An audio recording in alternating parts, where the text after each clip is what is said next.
Palace, Las Vegas is our venue. Live, big-time boxing. It's the third meeting of Riddick Bowe and Evander Holyfield. No title on the line here at Caesars Palace, but it is the fight for the People's Heavyweight Championship. 12 rounds of boxing, two men's careers on the line. Inside Riddick Bowe's dressing room here, Bowe, the WBO World Heavyweight Champion, but that title not up for grabs here tonight. This is about prestige against this man, Evander Holyfield. Twice he's won versions of the World Heavyweight crown. Once he was undisputed king. And in terms of popularity and status, if he can win here tonight, his achievement will surpass anything, surely, that he won in terms of championship belts this far in his glittering career. At the age of 33, an enormous test for him, but he has proved us wrong time and time again, and he sounded, in the build-up to this one, supremely confident. Watching here with us, Gary Mason and Barry McGuigan and the celebrities at ringside in droves here tonight. This fight truly has captured the imagination of the fight-going public in Las Vegas. It's a complete sellout, much in contrast, incidentally, to the promotion that was cancelled down the road. The tail of the tape. Bowe, 5 years younger, 2.5 inches taller than Evander Holyfield, and almost 2 stone heavier. But both these men at what you would consider their best fighting weights for this fight tonight. And look out for Bowe's long reach and that powerful, rasping left jab. It's a very potent weapon. Holyfield somehow got to get inside it to launch his attacks. Their career records so far: Bowe, 39 fights, 37 victories, 31 by knockout, and just 1 defeat. For Evander Holyfield, 31 victories in 33, 22 by knockout, and only 2 defeats for Evander Holyfield. 1 was to this man, Riddick Bowe. The bookmakers have no doubts in Las Vegas. They make Bowe a 3-to-1 on favourite. Evander Holyfield is 5-2 underdog, and there's not much money around for a draw. And you wouldn't be surprised about that when you consider how these two have teed off on each other before now. Our commentators at ringside for this big fight special, Glenn McCrory and Ian Dark. Well, at the moment here, thank you very much indeed, Paul. Several celebrities being introduced, and right on cue, Britain's Lennox Lewis, who believes now that he will fight the winner of Bowe against Holyfield. Has to be said, he didn't get the most uproarious reaction from the American crowd. He may, at some point in the future, put those boos right back down their throats, as he did really against Tommy Morrison. That was a good performance. All kinds of stars are here being introduced from the ring. Jack Nicholson is here, I've seen already. Bruce Willis, the star of the Die Hard films. Demi Moore, James Garner, Dennis Hopper, Carl Lewis, the great Olympian. Sugar Ray Leonard has been introduced. It's a really star-spangled crowd. There is Jack Nicholson, big boxing fan.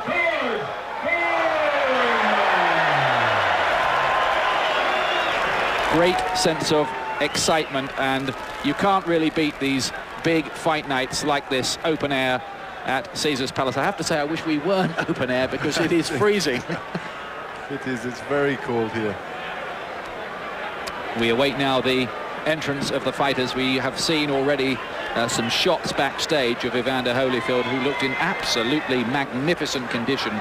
He has trained exceptionally hard for this fight. He won't be short of conditioning, but he is 33. Has he had too many hard fights? We'll soon know. And that is where we are, Caesars Palace. This has been the scene of so many wonderful nights in boxing down the years. I've been coming here for 15 years or so now to fights off and on, and a lot of the battles here have been quite memorable, and we hope that this will be another of them. Remember the last time Holyfield and Bowe fought here a couple of years ago, the paraglider dropped in, which reminds me, I wonder where James Miller is tonight. Has anyone checked? Nowhere around here, I hope. I think for the fight after Bowe Holyfield, the big fight here, they locked him in prison for the night to make sure that he wasn't going to cause any more interruptions. We're laughing about it. It wasn't funny at all. Right. Somebody could have been very seriously hurt. It was a very dangerous thing he did. There is the tail of the tape. Holyfield, 5 years older at 33. Bowe, the taller man and with a reach advantage as well.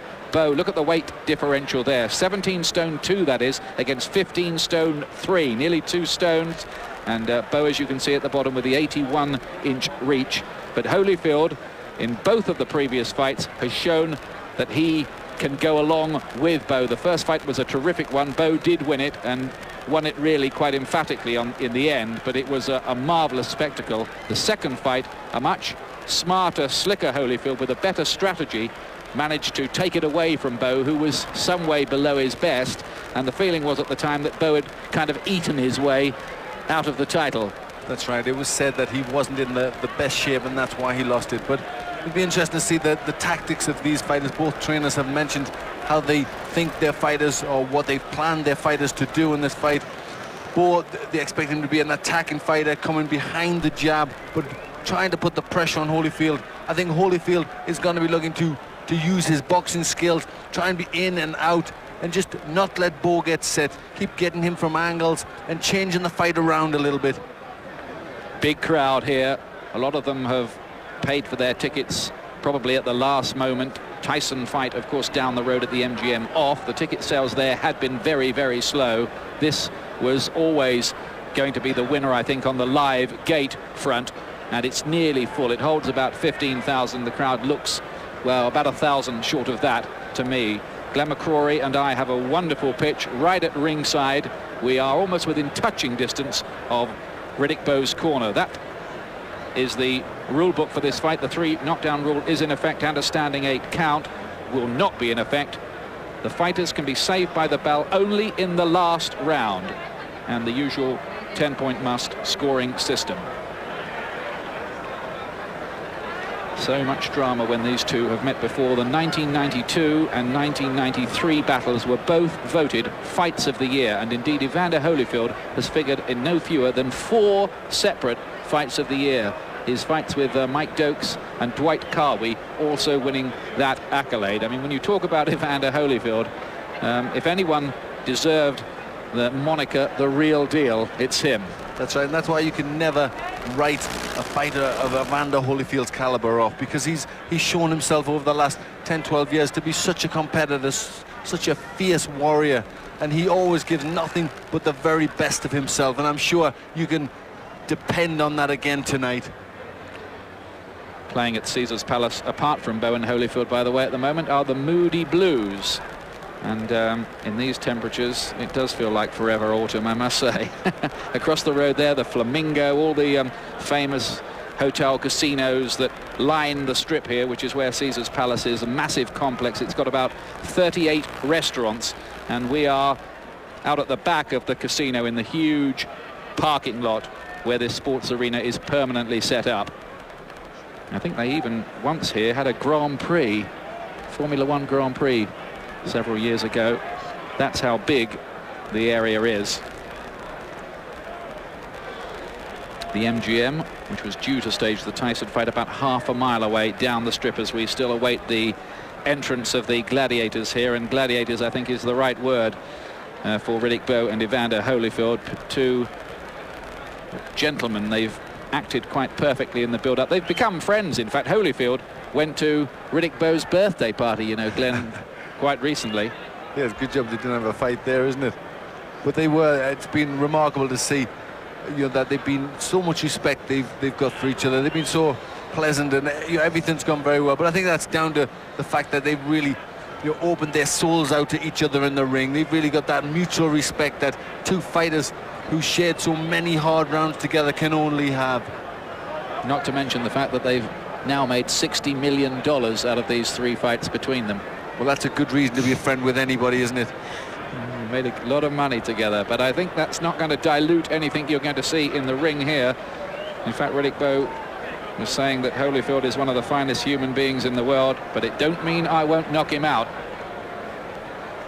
This is business we're about to witness here. We have Magic Johnson, one of the basketball stars. A whole host of celebrities here.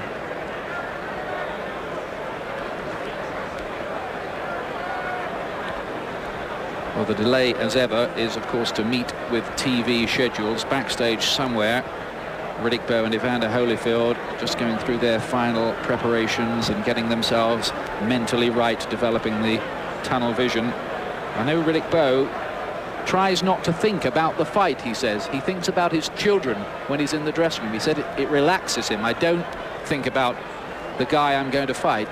Interesting. Yes, it is. I think all fighters have different ways of getting their mind into gear. Some need to really hype themselves up, really get in that battle mode, and other fighters need to relax because they need to calm themselves down a bit to get the best out of themselves. So all fighters are very different in that aspect.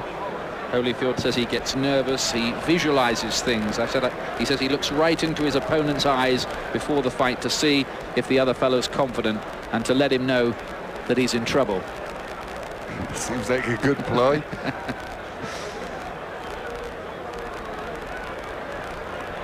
Planet Hollywood and the mirage there in the distance. That's where they have the exploding volcanoes and the white tigers.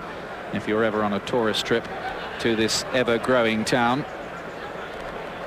100,000 people descend on Las Vegas every weekend just to gamble, and obviously that figure is pumped up an awful lot on big fight nights. If you're wondering why the big fights are always in places like Atlantic City and Las Vegas, the reason is that they pay, or the hotel casinos pay, a big site fee to the promoters, and they get it back with the huge drop, as they call it, in the casinos. I think they made $31 million in the casino on the night Tyson fought Spinks back in 1988, which just shows there is the money in it if the fight is big enough. Now here comes Evander Holyfield. This is the man they call the real deal. Holyfield, now 33 years of age.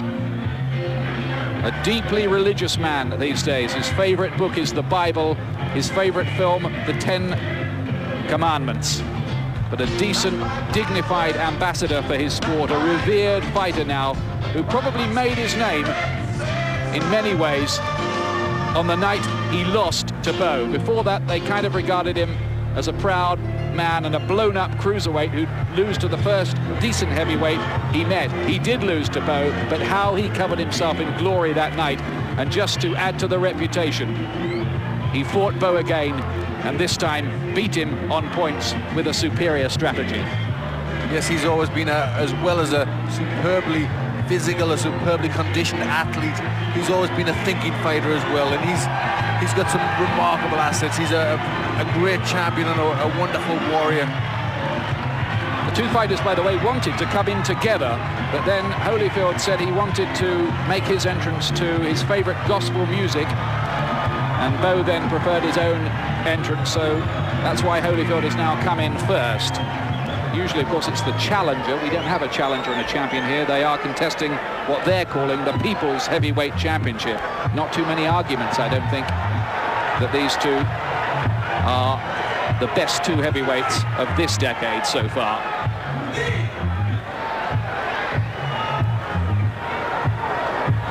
And here comes Big Daddy Riddick Bowe. He has his children there emblazoned on his gown. A big family man. That's smart, isn't it? 5 children he has. Yes, he's going to need a bigger gown if he keeps going. And there in front of him, there in the glasses, that's Eddie Futch, the 84-year-old trainer, a remarkable man who has handled 19 world champions in his time. And Bowe, well, he used to have the reputation of being a bit of a clown as well as a good fighter. He's tended to drop that side of things a wee bit more, but he looks in terrific shape as well, and he's his lightest for 3 years here. That's right, and I think that tells a story in itself. In the second Holyfield fight, he blew up in weight a bit. People said he hadn't taken it seriously, and a lot of people said a mark of how he's ended this fight will be his weight, and he was light for this one, so it looks as if he's done all the preparations he knows he'll have to do in a fight with Evander Holyfield.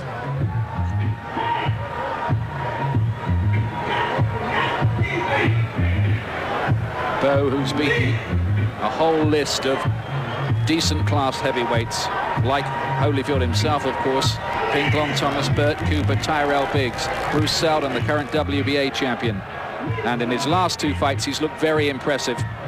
particularly against Jorge González, the Cuban, who some very good judges thought might beat Bowe. He came nowhere close to doing so. Of course, Herbie Hide was another recent Riddick Bowe victim, but I think Hide, more than anything, was just too small. Holyfield is of an equal size to Herbie Hide, but is a different proposition, as he's proved before. Yes, but one of the things that was shown in the Hide fight was Hide was able to hit Bowe. He did land with some fairly decent shots in the first few rounds. So here comes Riddick Bowe. Eddie Futch there, Mackie Shilston, the conditioner, is somewhere there as well.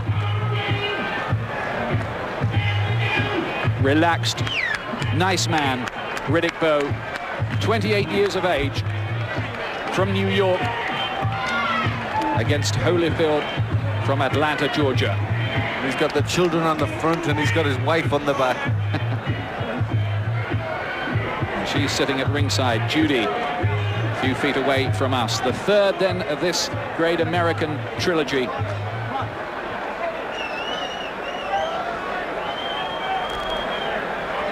Reminiscent of the great three-fight series of the past, like Muhammad Ali and Joe Frazier and Tony Zale and Rocky Graziano.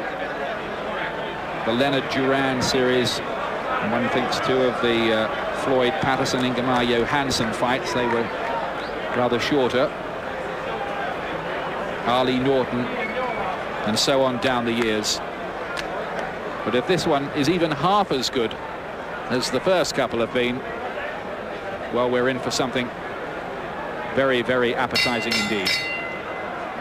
Ladies and gentlemen, Spencer Promotions and your undisputed, undefeated king of beers, Budweiser. This Bud's for you, in association with Main Events Monitor, present Bowe Holyfield III, the final chapter. 12 rounds of boxing in the heavyweight division, with the victor to be recognized as the best in the world. This bout is sanctioned by the Nevada State Athletic Commission, Chairman Dr. James Nave, Commissioners Nat Carasali, Luther Mack, Dr. Elias Ghanem, and Crispin Rivera, Executive Director Mark Ratner. Physicians at ringside, Dr. Flip Homansky, Dr. Robert Hoy, and Dr. James Wishgame. The timekeepers are Al Bisick and James Cavan. Your three judges scoring this bout on a 10-point must system will be Chuck Jampa, Bill Graham, and Jerry Roth. And when the bell rings, the man in charge of the action, referee Joe Cortez. And now, for the thousands in attendance here in Las Vegas and the millions watching around the world, let's join together and share with pride this moment in heavyweight history. Ladies and gentlemen, from the site where legends are made, Caesar's Palace, let's get ready to rumble!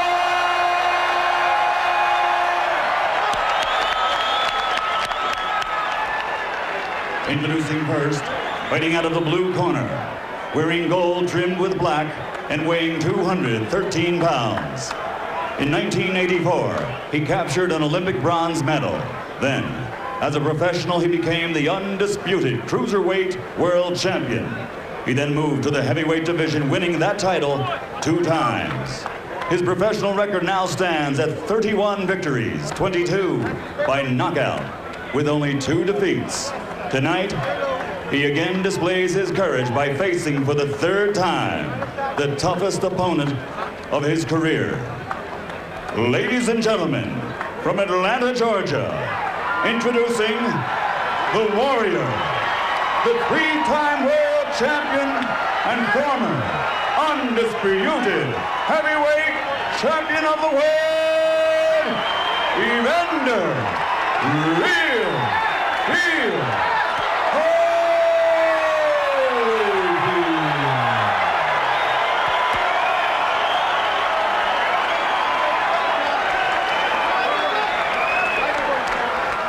And his opponent across the ring, fighting out of the red corner, wearing white trimmed in red and weighing 240 pounds. In 1988, he came home to the streets of Brooklyn with an Olympic silver medal. After turning professional, he fought his way to the World Heavyweight Championship in 1992. And in his third title defense, he suffered the first and only loss of his career. Tonight, he plans on reversing that single blemish on his record, a record which now stands at 37 victories, 31 by knockout, with that one defeat. Ladies and gentlemen, from Brooklyn, New York, a two-time world champion, former undisputed, and current WBO Heavyweight Champion of the world, Riddick Big Daddy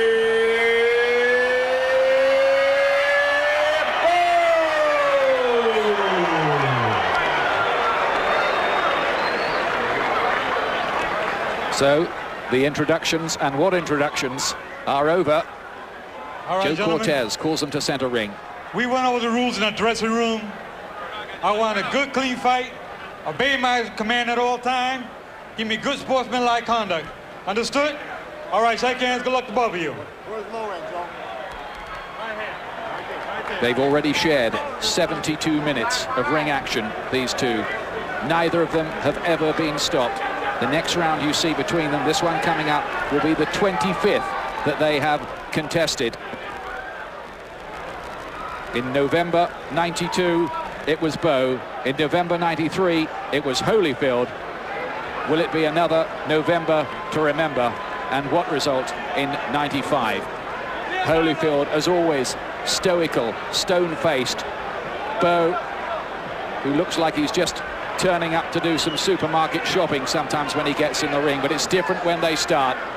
It's Bowe Holyfield III. Can Holyfield turn back the clock, having looked like he might be a fading force over the last couple of years, notwithstanding his comeback win over Ray Mercer, which was hard work for him? And why do we have a delay now, I wonder? Well, they're just making sure that the ropes are at the right tension. One of the belts holding them in place has been taken away, and we're all set to go here on this chilly night at Caesars Palace in Las Vegas. Holyfield, they touch gloves with his back to you and in the gold trunks. The strategy will be interesting. Will Holyfield try the same gung-ho approach that he did in the first fight, even against a man weighing 2 stones more, and it proved costly for him? Or will he try that clever ploy that he did in the second fight, never allowing Bowe to really get set? What do you think, Glenn? Yes, you would feel that he must really adopt the second option. He must try and make himself a moving target. He must be in and out, very elusive. It was interesting to hear him predict Holyfield, though, that he would knock Bowe out here. And he's not a man given to easy, cheap, glib remarks like that. If he says something like that, that is what he thinks. Looks sharp, Holyfield, at the start here.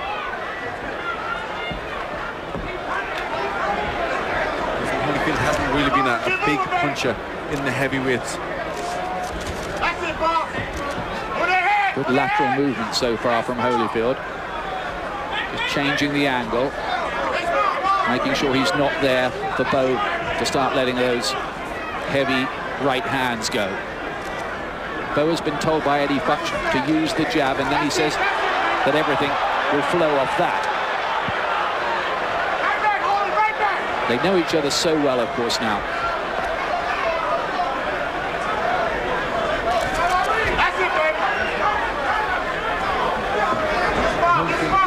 Just getting off the quicker, as was thought he would.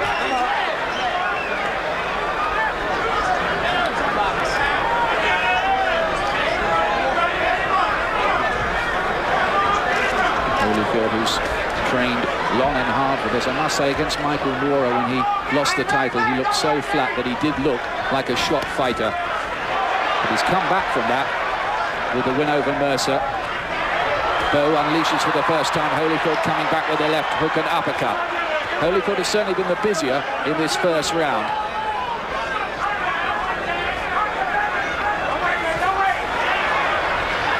He's you feel that Bowe will want to draw Holyfield in. Bowe is a very good fighter inside, has a wonderful uppercut. And he'll be wanting to control with the jab and then bring it in so he can use his strength and power in close. Bowe was talking to Holyfield as they walked in close there, I noticed. Holyfield's working well with the jab so far. Heads seem to come close together there. Bit of a grimace from Holyfield. Last 10 seconds of the round. Good right hand from Holyfield over the top. He looks much more like the old Evander Holyfield early on here, but this, of course, is very much the preliminary skirmishing. Holyfield's round. Welcome back. They are already working away at the left eye of Riddick Bowe with the ends well. Holyfield unmarked. There just seemed to be a clash of heads that may have caused that. That was a good round for Holyfield. The fight plan was perfect there. That's how he needs to fight this fight, in and out, and just being first with the jab. Here we go with round two. Holyfield, of course, on the right of your picture. Much the smaller man.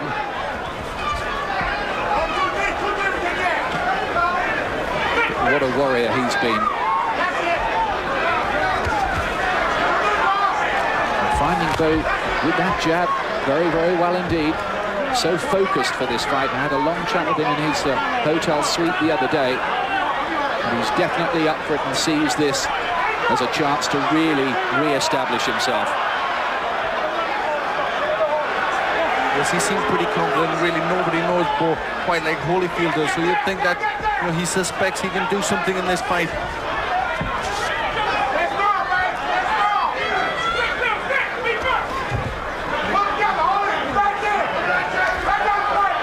What a tentative start from Bowe, who, despite being 17 stone 2, his lightest for 3 years, still looks a little bit fleshy around the waist, but that's the way with him. Holyfield, so much the athlete, probably and arguably the best conditioned heavyweight of all time.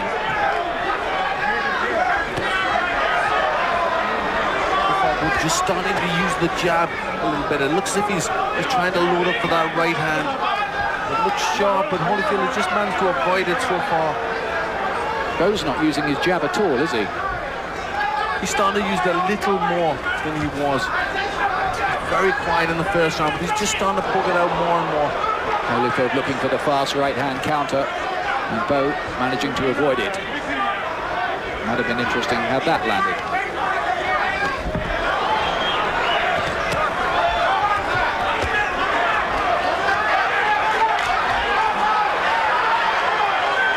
There's no doubt that Bowe is the man with more power. Holyfield's job is to make sure he doesn't unleash it too often. Good fighting inside there from Bowe. Some of those landing on the gloves, but the left hook didn't. To the side of the head of Holyfield. Probably Bowe's most eye-catching punch so far. Yes, they're both working well inside. Bowe also has a very good uppercut that he throws.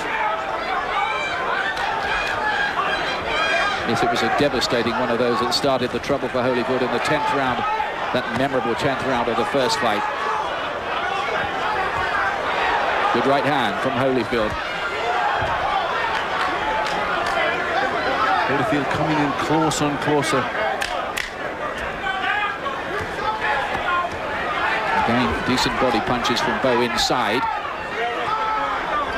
But both of them scoring in these exchanges, and Holyfield so busy. Big right hand, the bell goes to end the round, and Holyfield wants to fight on.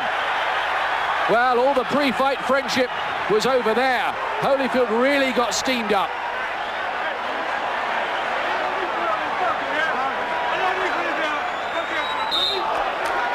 Welcome back. This is this interlude right at the end of the last round. The bell had gone here. That's right, and Holyfield just seemed to get through that left hook. And then it started. There was some talk before the fight, Holyfield, they touch gloves again now. Holyfield complaining that Bowe often used foul tactics. And he was worried about him always wanting to get the last punch in at the end of rounds, even if the bell had already gone. And I wonder if that was what he felt had happened there. And I think he did. And he decided to give Bowe some back. Now that might heat things up a bit. Third round. In the Holyfield corner there, Tommy Brooks was really bellowing at him. I think they were very unhappy that he stopped his tactics and decided to have a fight with Bowe. Bowe got in with a good right cross there, but Holyfield came back with one of his own. This shows signs that it could boil up into another very, very good fight between these two. Very good uppercut there from Bowe. That's his good punch inside. Holyfield guarding against that with his gloves held just below his chin as they worked inside. And again, Bowe makes it work for him though. Just beginning to cuff Holyfield around a bit inside, making his strength tell. And again, the jolting right uppercut. Holyfield finds one of his own though. The crowd respond to that too. Oh, and look at this. Body and head punches from Holyfield. Back comes Bowe again. Now they're letting the punches fly. Rising excitement here about what is evolving possibly. Yes, and this one's starting to look more and more like their first encounter. Holyfield has been caught by several right uppercuts, couple of body shots as well. And keep your punches up, says the referee to Bowe. There's certainly some rough stuff going on inside there, all right. It's quite hard to see how often Bowe is actually landing with that uppercut, because Holyfield's gloves do protect his chin. Some of them are hitting the gloves, some of them are getting through. Yes, some of them are getting through. He's working well inside Bowe. For a big man with long arms, he does get them short punches going. Tough round to score with them working in so close like this and a lot catching the arms and gloves, but the impression is that Bowe's been a lot busier. But there goes Holyfield with that trademark right hand of his. In over the top.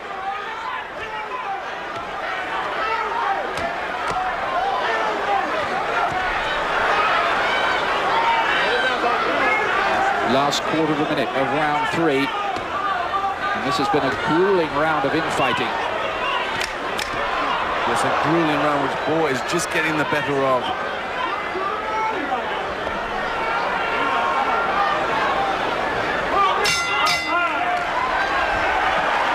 Probably Riddick Bowe's round that, I would think, for his work, mainly with the uppercuts as they worked inside. Yes, he was content just to let Holyfield push forward and lean on him, just so he could try and get the leverage for his little cluster of punches inside. And they worked well. He just seemed to get through with the cleaner shots, especially the right uppercut, which is a good punch. You see it worked perfectly there. Holyfield just using that same punch to good effect himself.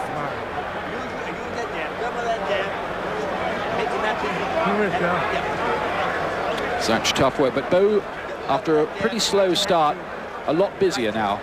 Yes, he's picked it up. He was very calm at the beginning of the fight, and I think he hadn't gotten himself really psyched up. But he certainly, this is a lot better now. There's Glenn McCrory's scorecard so far. And he has Bowe up by 1 round at this stage. Round 4.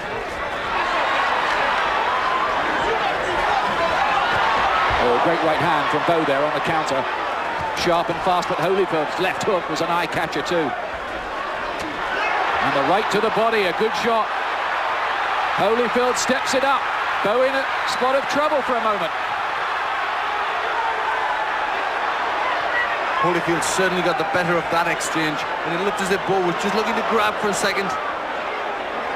You see, this is a totally different Evander Holyfield from the man we saw look so awful, really, against Michael Moorer on the night he lost the title. He looked there like a finished fighter, but this is much more like the old Holyfield.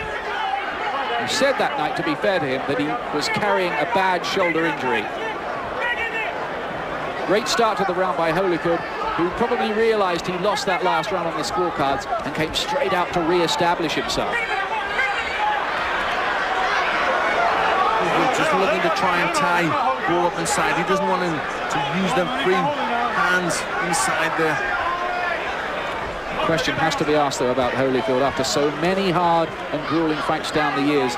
Can he go through another 12 rounds in what might develop into a bruising kind of war? Is it still there for him? Still early in the fight, remember.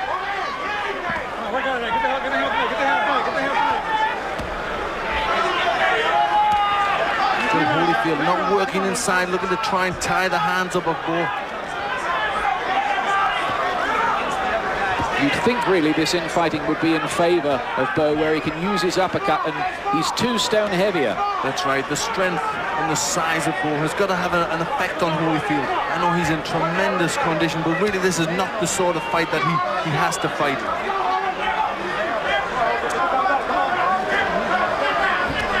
Holyfield has looked more impressive on the outside. Listen, he's doing very little in this round. All of a sudden he just looks a little jaded. He's starting to breathe heavier as well, Holyfield. Significantly. Doesn't look as sharp as he did in that first round. Are these bad signs?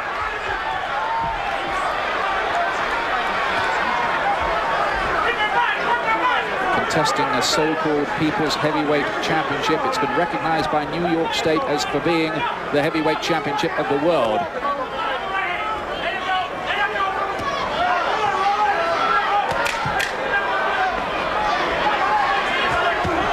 Good right to the body and left to the head from Holyfield, who started the round well and is now trying to end it well too.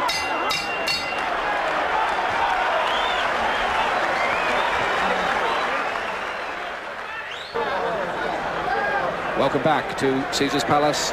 Evander Holyfield, you just saw a little glimpse of his rally at the start of the round and then at the end. He had Bowe in a spot of bother early on. Yes, he started the round well and he finished trying to be aggressive, but in the middle of the round he did very little and looked quite jaded and quite tired and was not looking to work inside. Round 5.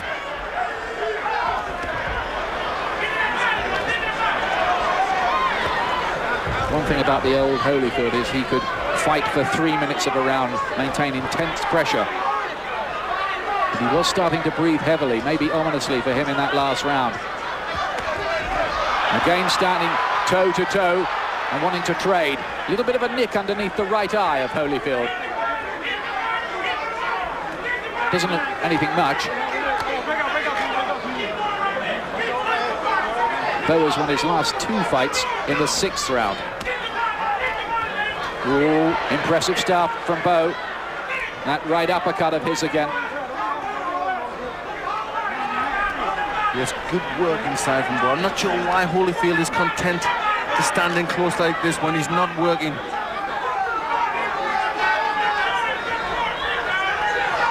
There's an impression at the moment that Bowe is beginning to wear Holyfield down. Again, he took a really deep gulp of air there, Holyfield, almost like he was coming up for air. He looks in some trouble to me at this stage. He does. He looks unusually tired. It's still very early in the fight and he's taking... Oh, big low blow from Bowe. Massive right hand, very low and 1 point off, and quite right too. Quite right too. Timeout for Evander Holyfield to recover from that. But he looks in desperate straits to me, Holyfield, really. He's breathing so heavily. There doesn't seem to be anything there. That's right, he just didn't seem to have that spark. Very similar to how he was in the Moore fight when he couldn't lift the pace. And in his last round and a half, he's looked very similar to that. There's a troubled look on Holyfield's face, one that I've rarely seen before. The body shot seemed to hurt him as well. He skips back and he's under more pressure. Another one seemed to go low. Bowe starting to tee off on him now. Oh, and that was low too from Bowe. He's landed about 3 low blows. He's had 1 point attack. Did that look low too? And Joe Cortez does nothing. Well, Holyfield probably deserved another respite for one of those low blows, I felt. Yes, you feel Holyfield is going to need all his courage and all his experience here because he does look in some distress. Bowe seems on the verge of victory. Holyfield bravely trying to find something, maybe something from the past.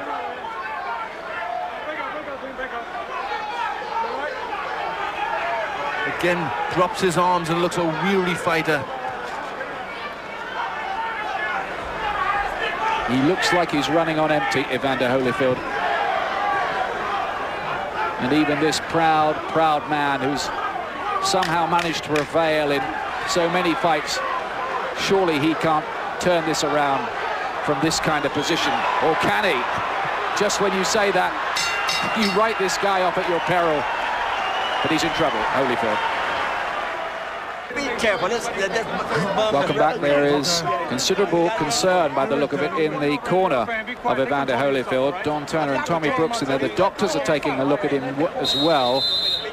As well they might do. There's something wrong, isn't there? There is. The referee was there throughout that round having a look what was happening in the Holyfield corner. So I think there is some concern. 6th round. Bowe beat Herbie Hide in the 6th round. He beat Jorge González in the 6th round in his last 2 fights. Will he do the same to Holyfield? And look at this from Holyfield. Just when you think this man... Oh, he's got him with a left hook! That's extraordinary! Holyfield left hook and Bowe's in desperate trouble.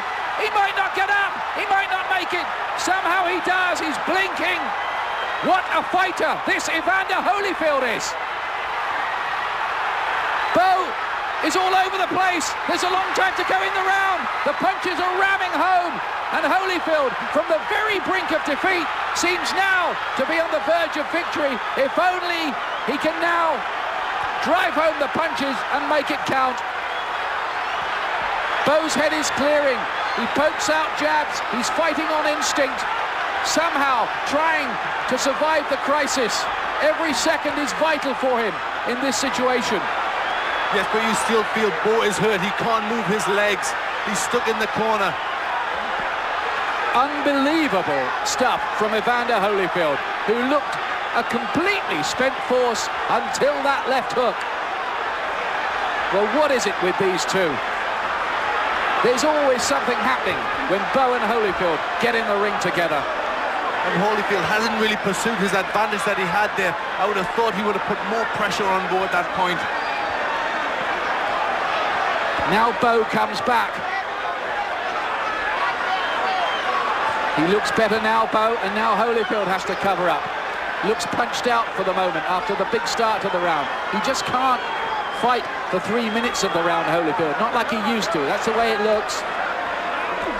Yes, you feel that he's biding this time. He's trying to get all the strength he can for each big flurry of punches and put as much into it as he can. He really went for broke with that left hook. He set himself and he let it fly, and it worked for him. Well, astonishing stuff here. Listen, both men look very tired now, but Bowe is starting to get his jab working again. But it's a real twist in the plot, and maybe it's not the formality for Bowe that it was beginning to look. Things have turned around a little bit. Holyfield, though, still looks so laboured in his movements. He looks like he's trying to move through treacle. Yes, there's no spring there at all. You just see he's really setting his legs to try and put as much into as few punches as he can. Has the knockdown taken a lot out of Bowe too? Now Holyfield makes the jab work for him. It's already been another memorable battle. What about that? Well, Bowe down, and Holyfield showing again his tremendous ability to rescue what seemed to be lost causes. Yes, he did remarkably well, because it didn't look as if he was going to beat the count. And throughout that round, he looked desperately tired. He just got a tremendous left hook. He brought it all up right from the soles of his feet, got so much power into that punch. You see, a wonderful shot, perfectly timed, right on the jaw. And he went down very heavy indeed, Riddick Bowe. Holyfield was just unable to go in then and finish the job. For about 20 seconds, Bowe was purely on instinct, wasn't he? Yes, he was. There didn't seem to be anything there at all, but Holyfield just couldn't finish the job. He looked very tired himself. Glenn McCrory's scorecard has the fight even at the moment. I have Holyfield ahead. I must say, I gave him the first round, there was the point deduction, and the last round was a 10-8 round for Holyfield. I have him in the lead at this point. This is round 7. Glenn has it level. How are the judges scoring it? They're the only ones that count. Round 7, of course, was when the paraglider dropped in last time.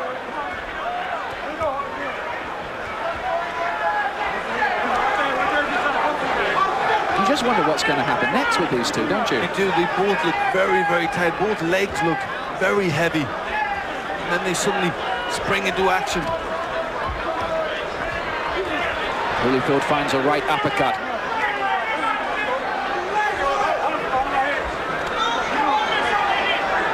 There really did seem to be no way back for Holyfield about round 5. Remember, Bowe has had the point deducted for a low blow already, and he's been on the floor. That will affect the scoring of things.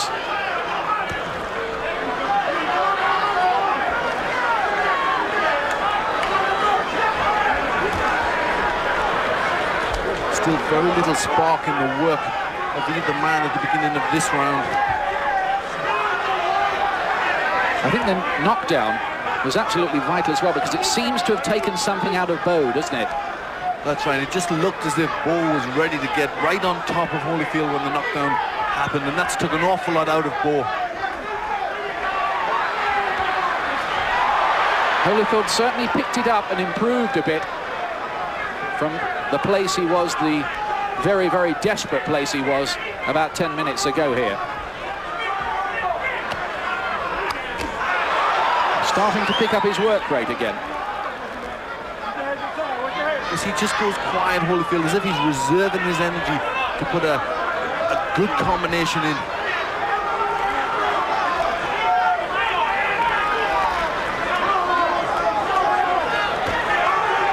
Good left hook as they worked in close from Holyfield. And there's that left hook again from Holyfield. Bowe's answer is a right hand, but Holyfield maybe just the busier. Again the right, and then the left hook again from Holyfield, who's starting to tee off. Yes, they're picking the pace up right at the end of the round. Holyfield just getting the better. I said Holyfield's petrol tank was on dry. Maybe he's had a bit of a refill. But how long will it last?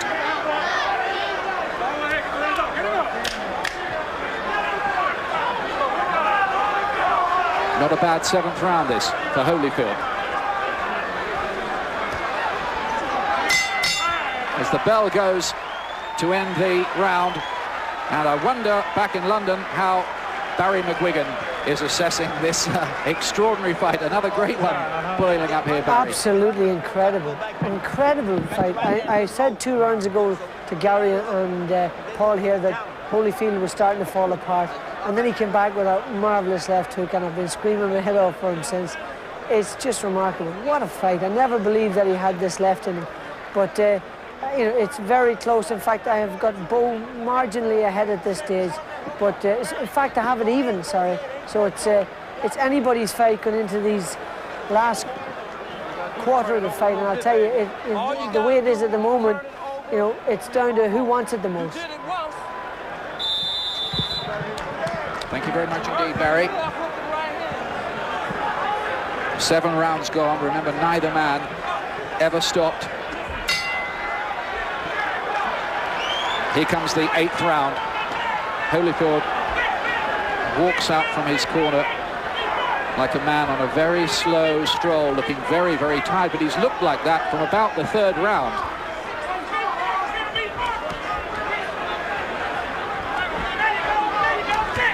Good right hand for Bowe. Yes, Bowe really has to start picking it up now. He's in danger of letting this fight run away from him. He hurt him with the left hook again there. Now Holyfield's got... Oh, no! Holyfield was caught in the exchange by the right hand. Now he's the one who's in trouble. Can he get up from that? Round 8. Joe Cortez counting. He just about makes it. He got up at about 9.2. He can hardly walk. They might stop it here. Holyfield staggers into another punch. This is the end now. It must be stopped. It is stopped. Riddick Bowe is the winner in round 8. And the brave, brave Evander Holyfield. His challenge ends after another quite remarkable fight here Holyfield absolutely out on his feet. I don't really believe that Joe Cortez should have let him continue. I really don't. He just stood there and kind of blinked at Cortez and just took 2 or 3 more punches. That's right. Cortez asked him to walk forward, and he was unable to walk forward, and then he waved it on. Now they're taking a very close look at Holyfield. And really, you hope that he gets the maximum medical attention. Riddick Bowe, now his first thought, being the fella he is, will be to get to Holyfield and to talk to him. They're great friends. And Holyfield paid the price there for mixing it with the bigger and stronger man. They were just in a good flurry of punches there when he walked on to that powerful punch from Bowe. 58 seconds of round 8. The end of the fight. Bowe is the winner, and probably next for him, Lennox Lewis of Great Britain. Bowe surviving a real crisis in round 6 when he was down and looked in desperate trouble.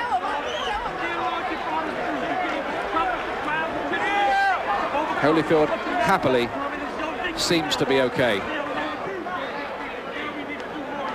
There's Rock Newman in there, the former DJ and fiercely independent promoter of Riddick Bowe.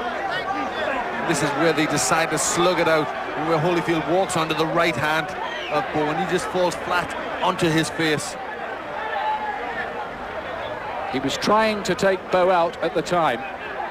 That's right, he had some success there with a left hook, just wobbled Bowe fractionally. That spurred him on with his own punches, but he walked onto the big right hand. He really staggered Bowe with the left hook again, didn't he? The left hook same worked. interlude. That's right, and this is the finish, where really I didn't think the referee should have let it go on. His legs had gone, he couldn't walk forward when he was asked to do that, and Bowe caught him with the right hand, and down he went. And so Riddick Bowe leads 2-1 in the series, having won the first fight and now the third. But what a crisis he had to endure.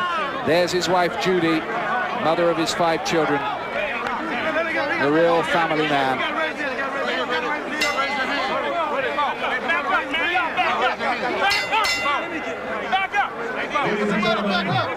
Here at the site where legends are made, Caesar's Palace, a round of applause for 2 warriors in the heavyweight division. Fight number 3 was everything we wanted it to be. Referee Joe Cortez calls a halt to the bout at 58 seconds in the 8th round. The winner by TKO victory, and now reigns supreme as the best heavyweight in the world, Riddick Big Daddy Bowe! So Bowe wins it amid some extraordinary scenes here, and the 2 gentleman warriors embrace each other. I wonder if this really is the end for Holyfield now. You feel it really ought to be. What an effort he put up. It wouldn't have been a bad way to go out, but he just looked so tired. For all the conditioning, he looked so tired from the 3rd round on. That's right, he'd worked so hard for this fight, been in training an awful long time, but he just didn't. It looked as if there was no fuel in the tank. His legs, after the first couple of rounds, his legs were so heavy and he couldn't move. His plan was to be in and out, and he couldn't do it, and he had to go in there for a fight, and unfortunately that was what finished him. I'm sure there'll be a lot of talk in the Monday morning papers back in Britain about a Bowe-Lewis fight. How would you see that, Glenn? I think obviously Lewis from this will get a great deal of confidence.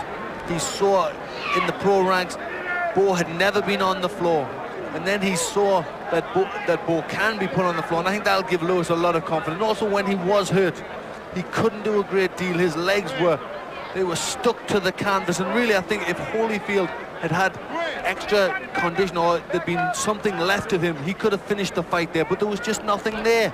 He just couldn't raise his game when he needed it most. Well, I'll put my head on the block at long range and say I'd fancy Lennox Lewis.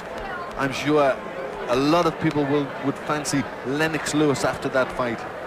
Bowe did remarkably well. He won the fight, he stopped Holyfield, but there just seemed a lot of weaknesses there. Well, another amazing fight here. We are privileged to be here at Caesars Palace in Las Vegas to witness these things. And those of you who've either got up during the middle of the night or stayed up, I hope you thought it was worthwhile. It was a different kind of drama from the other fights, but eventful and dramatic it was. Very, very dramatic, certainly going one way, then the other. But I think we expected them to be a lot more spark with each of them, and it wasn't there.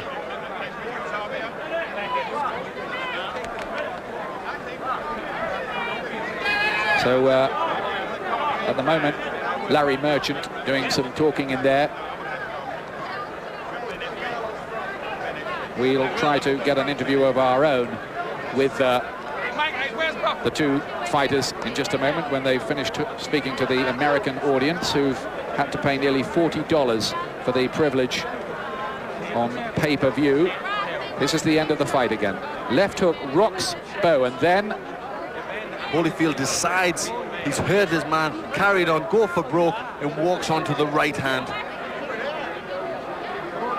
So he was unfortunate. He had hurt Bowe with his own punch, and how effective that punch had been the round before. And then really the second, well, anything would have put him down, the condition he was in. It certainly would have. I think the referee was wrong there.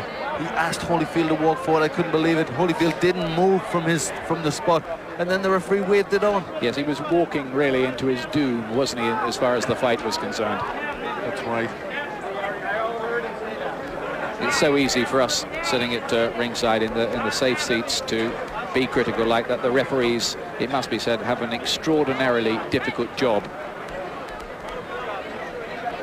But we're all trying to get our breath back here after another thriller in its own way. There was a lot of infighting in it. Holyfield looking sharp early on, winning the first round. Then Bowe rather taking control with his inside work and the right uppercuts. Then he had the point deducted, Bowe. Then he was on the floor in round 6. There couldn't have been an awful lot in it at that point. Holyfield had a decent 7th round. In the 8th round, Bowe knocks him out in the fashion you've just seen.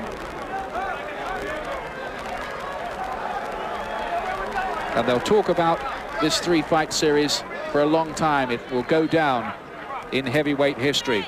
I'm sure they will. And it's remarkable how each fight has been so different from the previous one. We had that tremendous stand-up battle of the first one when Bowe did everything right and won the fight. Then Holyfield changed tactics, boxed in and out, and did a remarkable job in beating Bowe. And then this one where they both stood toe-to-toe. A tremendous fight.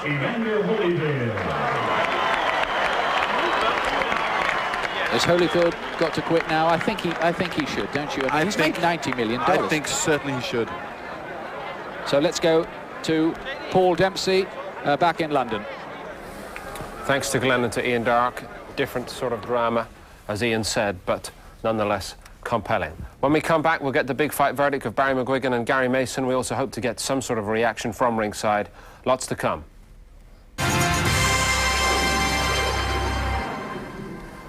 Riddick Bowe has made it 2 victories to 1 in his favour in the rivalry over the 1990s with Evander Holyfield, but it was a fine, close-run thing, and Holyfield had his moments of glory snatched away from him in a dramatic fight. Maybe it didn't reach the quality of previous fights overall, Barry, but we couldn't ask for more in terms of drama, could we? Well, for sure, sheer power, strength and commitment. The rubber matches in all these huge fights are never quite the same commitment as the earlier ones, but this was incredible. I mean, these guys fought their heart out, and it looked like it could go anywhere at that stage. At the start of the 8th round, it was anybody's fight. The two of them were very tired.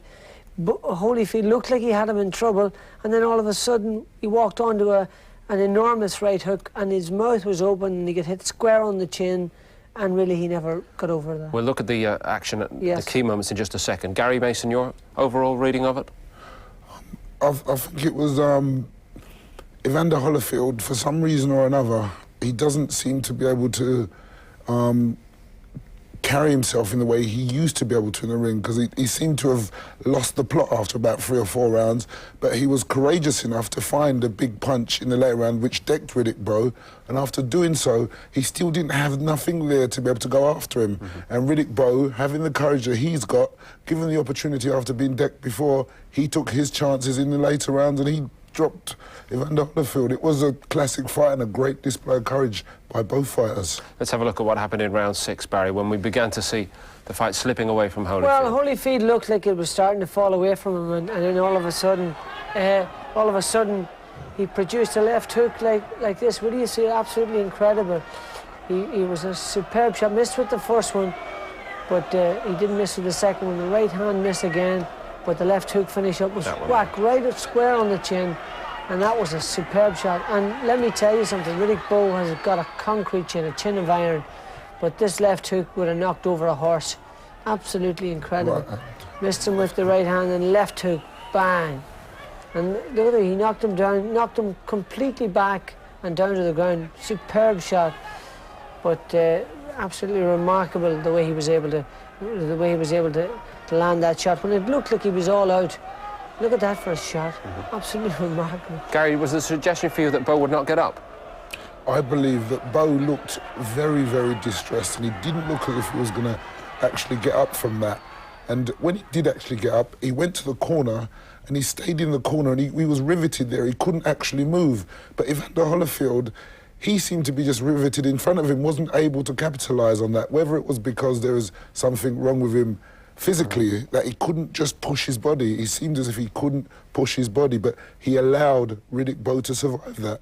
And when you're in there with 2 great fighters, if you put one down and you let him get away, he has got to get revenge, hasn't he, in the next round or a round later? Yes, that's absolutely. And he did. He couldn't finish Bowe. He was exhausted, and then this is round 8, and he hurt him again here, and it looked like he had him in trouble.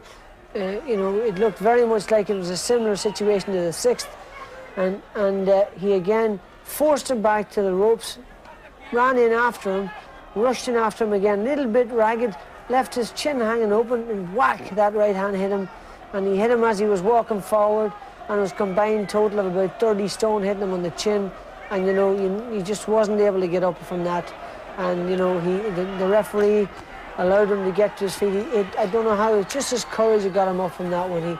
You know, he's a lion heart. He was unbelievably courageous in this fight. And, you know, he'd done it time and time again, and he just showed he was tired here. And look at the referee, Joe Cortez. He has a look at him here. Now, the guy is out on his feet, and he's so brave, and he asks him to walk forward, and he won't walk forward because he knows his legs will betray him. Yet, he allows him to continue. He takes a step forward. Was he right to do that? Well, it's very difficult because he's been such a proud champion in the past that, you know, he was right to allow him one more last-ditch effort. But at this level? At this level, and, you know, at that stage in his career, and, you know, knowing how much it meant to him, he had to give him the opportunity to go on. But the knockdown again, as I say, he was hit full-blooded with a full-blooded punch here. He hit a right hand and a left hook, and he missed with the next one, and he tried again to walk in and hold on, but he was gone at that stage, wasn't he, Gary? Was that quality work from Bowe for you, Gary Mason? I think it was Bowe having his physical advantages help him. Do you know, in the earlier in the build-up, they were talking about Evander Holyfield getting too brave and in the exchanges. And here we see the exchange. Evander Holyfield caught him, and they're actually having the exchange. Evander Holyfield's now forgotten a bit, and boom, he gets caught. Yeah. And that was what he said, and everybody else said that could be his mistake. And it's proven to be the mistake. One more look at it here. Too brave for his own good. You know, and this is the final knockdown. He was out on his feet there. You know, the referee gave him the benefit of the doubt, but was very quick in stopping it now, and we're glad to see that he's made a complete recovery and he's okay, but his pride has been severely dented. How did you score it to that point, Gary, first? I had it roughly even at that stage. It was actually anybody's fight up until then. I had it at the end of the 7th round, 66-66, dead even. That close. Let's get back to ringside and let's get a word with the winner and the man with big things down the pipeline now, surely, Riddick Bowe. Riddick, how did you summit the strength to come back when you did? Well, when Evander got me down, I knew that that looked very awkward to me, you know, looking up at him. Man, I knew I ain't supposed to be down here, so when I got up, I said, well, I got to maintain my composure, and eventually things would, you know, come into my favor. Did you think you were one punch away from being knocked out? Oh, no, not at all. He shook me. I'm no question about it. Knocked me down, but I knew that I was much stronger than Evander, so he was throwing shots, I was catching him or whatever. My first time being down, and I knew eventually, you know, if I was cool and collective, I would get him. When you were dropped in the 6th, were you able to clear yourself? That was the 6th. No kidding. Were you able to clear yourself at that point? Oh, yeah, I was able to clear myself, maintain my composure, and get back with using jab and going to him and things of that nature. I just didn't want him to get momentum going well. He would come forward and just, you know, do everything, you know, in his power. So I had to keep him going back. Even though I was still shook up a little bit, I had to force him back, and that's what I did. And I got an opportunity to rest during the rounds, and once the bell rang, I was okay again. How tough was the fight? It was extremely, actually, to be quite honest with you, this was probably the hardest fight of all three. Because he was, I mean, I don't know what he had or what he was drinking or whatever, but he was extremely strong, and I don't know why. I couldn't figure it out. Maybe it was the weights he was lifting and whatnot, but he was much stronger for this fight than any other the previous two. Would you ever want to fight this guy again? Well, if he want to fight again, he got to do this by himself. I mean, I believe that he can beat anybody out there other than myself. Like I said, I feel like he's number 2 in the world, and if you train like you train for me, anybody else he would beat. What's your future all about now? Well, right now, in all honesty, I'm going home. We're going to celebrate the holidays and things of that nature.